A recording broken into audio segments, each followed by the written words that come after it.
आज हम इस वीडियो में सिविक्स का चैप्टर 2 डिस्कस करेंगे। चैप्टर 2 है फेडरलिज्म। फेडरलिज्म एक्चुअली में एक टाइप होता है गवर्नमेंट का। यहाँ पर अगर हम गवर्नमेंट के टाइप की बात करें तो गवर्नमेंट के 2 टाइप होते हैं। एक होता है यूनिटरी और दूसरा होता है फेडरल। नाम से ही पता चल रहा है कि जहाँ पर गवर्नमेंट का केवल एक ही लेवल होगा वो टाइप होगा यूनिटरी, लेकिन जहाँ पर गवर्नमेंट के एक से ज़्यादा लेवल एग्जिस्ट होते हैं किसी भी कंट्री में तो वो गवर्नमेंट का टाइप होता है फेडरल।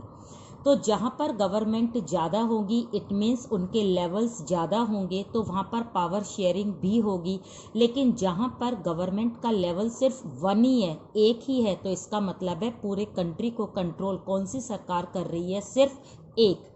तो यहाँ पर अगर हम इन दोनों के डिफरेंस देखें तो सारी पावर केवल एक ही गवर्नमेंट यूज़ करेगी, वो है यूनिटरी। लेकिन जहाँ पर गवर्नमेंट के सारे लेवल पावर को शेयर करते हैं और यहाँ पर पावर को एक ही गवर्नमेंट यूज़ नहीं करती, वो है फेडरल। यहाँ पर हम देखते हैं कि यूनिटरी गवर्नमेंट में हर एक डिसीजन, हर एक प्रोविज़न या लॉज अकेली एक ही गवर्नमेंट जो सेंट्रल गवर्नमेंट होती है वो पास कर देती है, लेकिन फेडरल गवर्नमेंट में ऐसा नहीं होता। कोई भी डिसीजन हो, कोई भी प्रोविज़न हो, कोई भी ऑर्डर हो, उसे अकेले एक सेंटर गवर्नमेंट पास नहीं करती, क्योंकि इसमें 2 या 2 से ज़्यादा लेवल होते हैं गवर्नमेंट के। इसके बाद कॉन्स्टिट्यूशन बहुत ज़्यादा फ्लेक्सिबल होता है, किसका, यूनिटरी का। क्यों? क्योंकि इसमें जो चेंजेस होते हैं वह बहुत जल्दी हो जाते हैं, क्योंकि ये सारे चेंजेस कौन लेता है, सिर्फ एक गवर्नमेंट। लेकिन यहाँ पर ये चेंजेस या कॉन्स्टिट्यूशन में जो भी अमेंडमेंट होते हैं वो बहुत रिजिड प्रोसेस से होते हैं, क्योंकि फेडरल सिस्टम में सारी गवर्नमेंट की परमिशन लेनी पड़ती है, तब जाकर कोई भी ऑर्डर या कोई भी चेंजेस किया जाता है। फाइनली हम कह सकते हैं कि यूनिटरी गवर्नमेंट इन सारे कारणों से बिल्कुल भी ना आंसरेबल होती ना काउंटेबल होती। वो जनता की किसी बात का जवाब देने के लिए बाउंड नहीं होती है। लेकिन फेडरल गवर्नमेंट एक डेमोक्रेटिक गवर्नमेंट है जो रिस्पॉन्सिबल भी होती है और अकाउंटेबल भी होती है, जनता के लिए होती है। उसमें जितने भी लेवल होते हैं वो सारे के सारे अपनी पॉपुलेशन के लिए ज़्यादातर क्या रहती है, रिस्पॉन्सिबल रहती है। तो ये तो हुआ हमारी गवर्नमेंट के टाइप जिसे हमने यूनिटरी और फेडरल में समझा है। लेकिन हमारे इस चैप्टर का मेन जो फोकस है वो रहेगा फेडरल। मीन्स जो कंट्री फेडरल है इट मीन्स उस कंट्री में कौन सा सिस्टम फॉलो या अडॉप्ट किया हुआ है, वो है फेडरलिज्म। ठीक है, अब हम यहाँ देखते हैं कि फेडरलिज्म जो भी कंट्री अडॉप्ट करती है उसकी फीचर्स क्या क्या होती है, यानी उस कंट्री में ऐसी क्या क्या करेक्टरिस्टिक्स होती है, कौन कौन सी फीचर्स होती है जिससे हम ये कह सके कि इस कंट्री में फेडरल सिस्टम जो है वो सेटअप है। इसमें हम सबसे पहले ये देखते हैं कि उस कंट्री में सबसे मस्ट कंडीशन है मोर लेवल्स की। तो मोर लेवल्स किसके होते हैं, गवर्नमेंट के। ओके, जिस कंट्री में गवर्नमेंट के एक या एक से ज़्यादा या 2 या 2 से ज़्यादा अगर गवर्नमेंट है इट मीन्स वो फेडरल कंट्री या फेडरल सिस्टम के अंडर में आएगी। सेकंड जो फीचर्स है वो रहेगा इसका ज्यूरिसडिक्शन। ज्यूरिसडिक्शन एक पॉल साइंस की लैंग्वेज होती है। ज्यूरिसडिक्शन को यदि हम सिंपली मीनिंग में देखें तो ज्यूरिसडिक्शन का मतलब है एक क्राइटेरिया, एक अपना फील्ड जिसमें कि हर एक गवर्नमेंट के लेवल्स काम करते हैं। यहाँ पर सेंट्रल गवर्नमेंट का अपना ज्यूरिसडिक्शन होता है, स्टेट गवर्नमेंट का अपना एरिया होता है, कोई किसी के एरिया में इंटरफेयर नहीं करता। नेक्स्ट जो इसमें फीचर्स है वो है रिटन कॉन्स्टिट्यूशन। हर एक फेडरल कंट्री में एक रिटन कॉन्स्टिट्यूशन होना मस्ट होता है। क्यों? क्योंकि जो हम ये जुरिस्डिक्शन की बात कर रहे हैं, अगर ये क्राइटेरिया कोई भी सरकार वर्बली सब में डिस्ट्रीब्यूट कर देगी तो हो सकता है इन फ्यूचर आने वाली सरकार इन जुरिस्डिक्शन को ना माने, इस एरिया को ना माने, तो उस समय क्या हो सकते हैं? कॉन्फ्लिक्ट्स हो सकते हैं। तो ऐसे डिस्प्यूट्स को रोकने के लिए, कोई भी विवाद ना हो, इसके लिए जरूरी है कॉन्स्टिट्यूशन रिटन हो जिसमें सब कुछ मेंशन किया हुआ हो कि सेंट्रल गवर्नमेंट कौन से सब्जेक्ट पर कानून बनाएगी, स्टेट गवर्नमेंट कौन से उस पर बनाएगी। इस तरह से उनकी पावर क्या होती है? लिखी हुई होती है। नेक्स्ट जो फीचर है ये है अमेंडमेंट। अमेंडमेंट का जो प्रोसेस है, अभी हमने डिफरेंस में देखा कि यूनिटरी गवर्नमेंट में अमेंडमेंट जो होते हैं बहुत जल्दी हो जाते हैं, तो इसका मतलब है कॉन्स्टिट्यूशन बड़ा फ्लेक्सिबल रहता है। लेकिन फेडरल सिस्टम में जो अमेंडमेंट प्रोसेस होती है वो बहुत ज़्यादा रिजिड होती है। क्यों?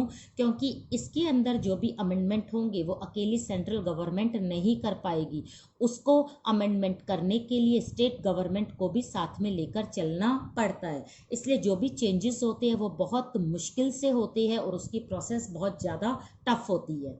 नेक्स्ट जो फीचर है वो है इंडिपेंडेंट कोर्ट। ये होना बहुत ज़्यादा ज़रूरी है, वरना फेडरल सिस्टम जो है वो सही तरीके से काम नहीं कर पाएगा। क्यों?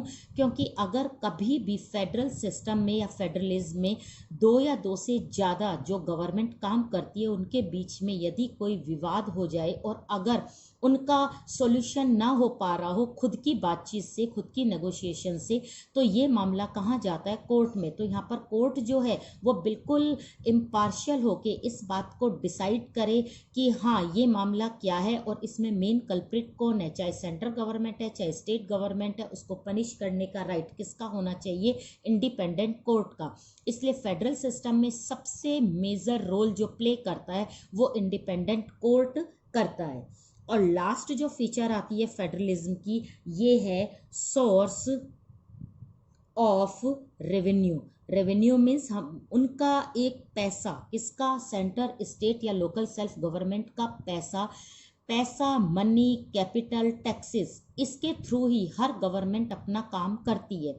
अगर सेंट्रल गवर्नमेंट को रेवेन्यू की रिक्वायरमेंट है तो वही रिक्वायरमेंट स्टेट को भी होती है, क्योंकि स्टेट के डेवलपमेंट की पूरी रिस्पॉन्सिबिलिटी स्टेट गवर्नमेंट की होती है। इसी तरह से स्टेट के अंदर जितने भी विलेजेस या टाउन्स वगैरह होते हैं उसकी रिस्पॉन्सिबिलिटी जो वहाँ की लोकल गवर्नमेंट होती है, चाहे उनका नाम हर एक कंट्री में अलग अलग हो, लेकिन रेवेन्यू की जो पावर है वो जितनी भी गवर्नमेंट होंगी उनको अलग अलग देना जरूरी होता है, ताकि वो अपनी बेसिक नीड्स को फुलफिल कर सके और जनता को सेटिस्फाइड कर सके। तो रेवेन्यू यानी टैक्सेस लगाना, सारा पैसा कलेक्ट करना, ये अपनी अपनी गवर्नमेंट का अपने अपने एरिया में काम होना चाहिए। तो ये हमने सारी फीचर्स किसकी देखी? फेडरलिज्म की देखी। फेडरलिज्म की ये फीचर्स कॉमन फीचर है जो हर कंट्री में होना जरूरी होता है अगर उस कंट्री ने यहाँ पर फेडरल सिस्टम को अडॉप्ट किया है। अब हम यहाँ पर बात करेंगे किसकी? इंडिया की। तो यहाँ पर इंडियन फेडरलिज्म में किस चीज़ को एज इट इज़ हमने यूज़ करा है और कहाँ पर हमने इस सिस्टम को थोड़ा सा चेंज करा है, वो हम यहाँ पर जज करते हैं। तो नेक्स्ट हमारा जो टॉपिक रहेगा वो रहेगा इंडियन फेडरलिज्म की फीचर्स। क्या ये सेम है, एज इट इज़ हमने ली है, या फिर इसमें थोड़ा बहुत कुछ चेंज किया है? तो यहाँ पर हमें देखना है सबसे फर्स्ट जो हमारी फीचर्स है जो हमने अभी देखी थी वो था इसका मोर लेवल्स ऑफ गवर्नमेंट। बिल्कुल, हमारे इंडिया ने अपनी कंट्री में दो या दो से ज़्यादा सरकारों को सेटअप किया हुआ है। यहाँ पर 3 लेवल से सरकार चलती है। फर्स्ट लेवल पर सेंटर होती है, सेकंड पर स्टेट होती है, तो थर्ड पर कौन सी होती है? Local self government. तो ये वाला जो फीचर्स है ये हमारा एज इट इज़ अडॉप्ट किया हुआ है। नेक्स्ट हमारा आता है वो है independent court. Okay, independent court की यदि हम बात करें तो इंडिया में सुप्रीम कोर्ट जो है वो हर तरह से इंडिपेंडेंट है, पीएम के इन्फ्लुएंस से भी और प्रेसिडेंट के इन्फ्लुएंस से भी। तो यहाँ पर जो सुप्रीम कोर्ट है वो अपनी तरह से जो भी उसे सही लगता है या फिर उसके पास जो प्रूफ आता है उसके हिसाब से वो डिसीजन लेता है। स्टेट के बीच में कोई डिस्प्यूट हो जाए या किसी स्टेट का सेंटर से हो जाए, ये इंडिपेंडेंटली डिसाइड करता है, डिसीजन देता है, किसी का इम्पैक्ट इस पर नहीं पड़ता है। और थर्ड चीज़ अगर हम इसकी बात करें तो वो है रेवेन्यू पावर। तो रेवेन्यू पावर में अगर हम बात करें तो हमारी इंडिया के हर एक स्टेट या सेंटर या लोकल सेल्फ गवर्नमेंट की अपनी अपनी रेवेन्यू पावर है, अपने अपने टैक्सेस लगाने की या कोई भी अपना मनी कलेक्ट करने की पावर सारी गवर्नमेंट की अपनी अपनी है। हर गवर्नमेंट इस इकोनॉमिक या इस कैपिटल का यूज़ अपने एरिया में डेवलपमेंट के लिए करती है और उस एरिया के डेवलपमेंट के लिए रिस्पॉन्सिबल भी अपनी अपनी गवर्नमेंट रहती है। तो यहाँ पर हमने देखा कि हमने कॉमन फीचर्स में से एज इट इज कौन कौन सी फीचर ली है। एक तो मोर लेवल्स की ली है, दूसरा हमने इंडिपेंडेंट कोर्ट का लिया है और नेक्स्ट हमने रेवेन्यू के सोर्स जो है। तो बाकी बची ज्यूरिस्डिक्शन, रिटन कॉन्स्टिट्यूशन और अमेंडमेंट प्रोसेस। तो यहाँ हमें ये देखना है कि इन तीनों में हमारी इंडिया के फेडरलिज्म में क्या क्या चीज़ जो है वो ऐड करी है। तो सबसे पहले हम बात करते हैं ज्यूरिस्डिक्शन की। ज्यूरिस्डिक्शन का मतलब होता है एक क्राइटेरिया। इस क्राइटेरिया के अंडर में हर कोई गवर्नमेंट अपना काम करती है, कोई किसी के फील्ड में इंटरफेयर नहीं करता। तो यहाँ पर हमारी इंडिया की ज्यूरिस्डिक्शन को अलग अलग क्लासिफाइड करने के लिए 3 लिस्ट बनाई है। ये 3 है, एक है यूनियन, एक है स्टेट और एक है कंकरेंट। ओके, अब यहाँ पर यूनियन में 100 सब्जेक्ट रखे हुए हैं जबकि स्टेट लिस्ट में 61 सब्जेक्ट रखे हुए हैं। कंकरेंट जो लिस्ट है उसमें 52 रखे हुए हैं सब्जेक्ट हमारे इंडिया में। यूनियन लिस्ट में 100 सब्जेक्ट के ऊपर केवल सेंट्रल गवर्नमेंट ही कानून बनाएगी। ठीक है, तो ये क्लियर हो गया। स्टेट गवर्नमेंट 61 सब्जेक्ट पर कानून बनाती है, लेकिन 52 ऐसे सब्जेक्ट होते हैं जिसमें ये दोनों ही कानून बना सकती है। लेकिन कभी ऐसा हो जाए कि एक सब्जेक्ट के ऊपर इसने भी कानून बना लिया और इसने भी बना लिया, तो उस समय हम वैलिड किसको मानेंगे, इम्पोर्टेंस किसको देंगे, वो देंगे यूनियन गवर्नमेंट को। ओके, अब जिस समय ये लिस्ट बनी थी उस समय कुछ सब्जेक्ट तो जो थे वो इंट्रोड्यूस नहीं हुए थे, लाइक कंप्यूटर वगैरह। तो कंप्यूटर आईटी जब बाद में आए तो उन सब्जेक्ट को हम कौन सी लिस्ट में रखें, ये बहुत बड़ी प्रॉब्लम हो गई थी। तो ऐसे सब्जेक्ट को सबसे पहले आपको ध्यान देना है, उन्हें कहा गया रेजिडुअरी लिस्ट। तो इस रेजिडुअरी लिस्ट में किसको रखा गया, कंप्यूटर जैसे सब्जेक्ट को रखा गया और इसकी सारी जो कंट्रोल है वो किसको दिया गया, यूनियन गवर्नमेंट को। तो इस तरह से हमने देखा यूनियन गवर्नमेंट 100 सब्जेक्ट पर कानून बनाती है। कंकरेंट लिस्ट में कॉन्फ्लिक्ट होने पर इसके कानून वैलिड रहते हैं और रेजिडुअरी के भी सारे जो सब्जेक्ट है उन पर भी कानून कौन बनाती है, यूनियन गवर्नमेंट। ठीक है, नेक्स्ट हम देखते हैं यहाँ पर फीचर हमारे इंडियन फेडरलिज्म की, वो आता है रिटन कॉन्स्टिट्यूशन। हमारे इंडिया का कॉन्स्टिट्यूशन रिटन है, हम सबको ये बात पता है और इसमें 400 से ज़्यादा आर्टिकल है, ये भी हमें पता है। यहाँ पर हर चीज़ मेंशन है, इसका भी हर कंट्री में इसी तरह से फीचर्स की जाती है। लेकिन यहाँ पर मेन चीज़ है स्पेशल स्टेटस।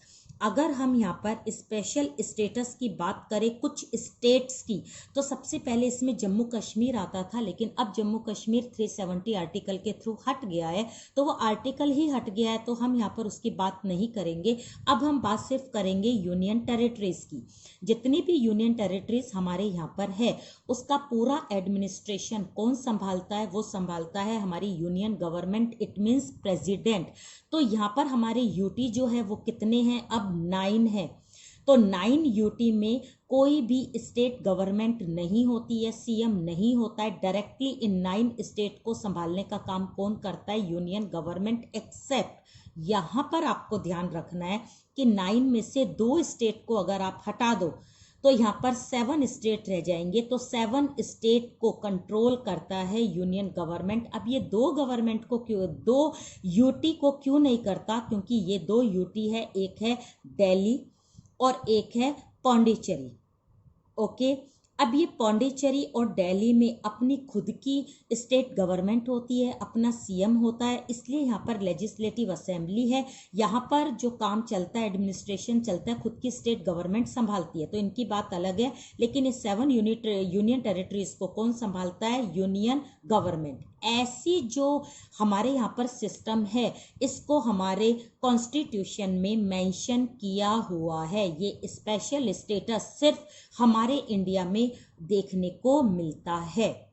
ओके, इसलिए हम इसमें रिटन कॉन्स्टिट्यूशन में स्पेशल स्टेटस को ऐड करते हैं। लास्ट हमारी चीज आती है अमेंडमेंट प्रोसेस। अमेंडमेंट का मतलब है कि यहाँ पर चेंजेस जो होते हैं, कहाँ पर? इंडिया में। तो इंडिया में चेंजेस अगर सिंपल चेंज करवाना है, ज़्यादा कुछ हमें कॉन्स्टिट्यूशन में बहुत बड़ा चेंज नहीं चाहिए, बहुत सिंपल चाहिए कि हमें वोटिंग एज को रिड्यूस करना है, हमें किसी नए स्टेट को यहाँ पर इंक्लूड करना है, किसी पुराने स्टेट का नाम चेंज करना है, तो ये बहुत सिंपल चेंज है। ऐसे चेंज करने के लिए सिर्फ हमें 50% मेजॉरिटी की ज़रूरत होती है, जिसे हम कहते हैं सिंपल मेजॉरिटी। ओके, तो सिंपल मेजॉरिटी में क्या होता है कि किसी भी हाउस में जितने भी एमपीज प्रेजेंट होते हैं, उनका 50% अगर इसको पास कर दे तो ये अमेंडमेंट हो जाता है। सेकंड, कुछ मैटर थोड़े से इम्पोर्टेंट होते हैं, जैसे फंडामेंटल राइट्स में चेंज करना, किसी की सैलरी, स्पेशली प्रेसिडेंट की या पीएम की सैलरी को रिड्यूस करना, सीजीआई की सैलरी को रिड्यूस करना, तो ये वाले मैटर इम्पोर्टेंट होते हैं। इसके लिए हमें स्पेशल मेजॉरिटी चाहिए, मीन्स इसको पास करवाने के लिए 2/3 मेजॉरिटी चाहिए, जिसे हम कहेंगे स्पेशल मेजॉरिटी। तो स्पेशल मेजॉरिटी का मतलब है कि हर एक हाउस में से 2/3 मेंबर इस प्रपोजल को पास कर दे तो ये चेंज हो जाएगा, अदरवाइज नहीं होगा। तीसरे टाइप का जो चेंज आता है, जो अमेंडमेंट आता है, उस प्रोसेस में हमें स्पेशल मेजॉरिटी तो चाहिए ही चाहिए, ठीक है, लेकिन इसके साथ हमें स्टेट का रेटिफिकेशन भी चाहिए, मीन्स उनकी परमिशन भी चाहिए। तो ऐसे मेन जो चेंजेस होते हैं वो क्या हो सकते हैं? जैसे स्टेट की पावर को रिड्यूस करना, सेंटर की पावर को बढ़ाना, पावर्स को डिस्ट्रीब्यूट करने में, या फिर इलेक्शन मेथड को ही चेंज कर देना, जैसे हमारे यहाँ पर एफपीटीपी से चलता है तो उसको हटा देना, इलेक्शन में प्रेसिडेंट का जो मेथड चलता है वो पीआर सिस्टम चलता है, उसको हटा देना। तो इस टाइप के कॉम्प्लिकेटेड जो चेंजेस होते हैं, अगर हम वो कॉन्स्टिट्यूशन में करें तो उसके लिए हमें ये प्रोसेस यूज करनी पड़ती है। इसमें हर एक हाउस में स्पेशल यानी 2/3 मेजॉरिटी से दोनों ही हाउस में से ये वाला प्रपोजल पास होना चाहिए। लेकिन इसके बाद एक और चीज चाहिए कि जितने हमारे कंट्री में स्टेट है, हमारे कंट्री में 28 स्टेट है, ठीक है, तो इसके हाफ स्टेट अगर इस बात के लिए तैयार हैं तो ये चेंज होगा, अदरवाइज नहीं होगा। तो यहाँ पर हमें कितने स्टेट की मंजूरी चाहिए? कम से कम 14 स्टेट इस बात के लिए तैयार हो और 2/3 मेजॉरिटी से ये प्रपोजल पास हो ईच हाउस, तो जाकर समझो कि चेंजेस हो सकते हैं। तो इस तरह से ये अमेंडमेंट प्रोसेस सिर्फ हमारे इंडिया के लिए ही है, ये स्पेशल स्टेटस भी हमारी इंडिया के लिए ही है। ऐसी लिस्ट जो आपने देख रहे हो ये सारी हमारी इंडिया में मतलब हमें देखने को मिलती है। इट मीन्स हमने इन फीचर्स में जो जो चीज़ें ऐड करी है वो आपको यहाँ पर लिखनी है। बाकी ये 3 चीज़ एज इट इज़ हमारी कॉमन फीचर्स में रहेगी। तो अगर एग्जाम में इस तरह का क्वेश्चन आ जाए कि explain the features of federalism, तो हम कॉमन फीचर लिखेंगे जो आपने यहाँ पर अभी डिस्कस करी है।